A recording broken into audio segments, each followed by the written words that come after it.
তেহরানের দেয়ালগুলো আজ শুধু ইট পাথরের কাঠামো নয়, সেগুলো হয়ে উঠেছে মানুষের অনুভূতির ক্যানভাস। কেউ লিখেছেন, আমি এসেছিলাম কিন্তু আপনাকে আর দেখতে পেলাম না। এই একটি বাক্যই ধরা পড়েছে হাজারো মানুষের অপূর্ণ বিদায়।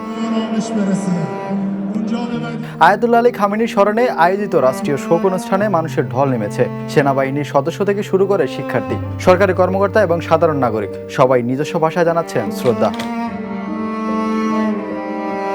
শোকের দেয়ালে শুধু অশ্রু নয়, লেখা হচ্ছে প্রতিরোধের কথাও।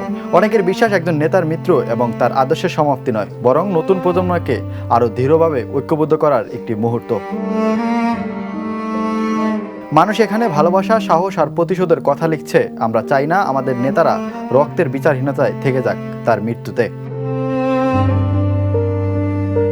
এই আবেগঘন পরিবেশ এখন শুধু তেহরানি সীমাবদ্ধ নয়, ইরানের বিভিন্ন শহর এবং ইরাকের কারবালা ও নাজাফে একইভাবে চলছে স্মরণ ও শোকের আয়োজন।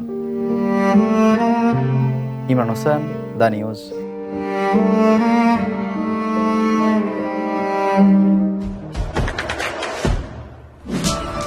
দেশে দেশে সবার সাথে দ্য নিউজ।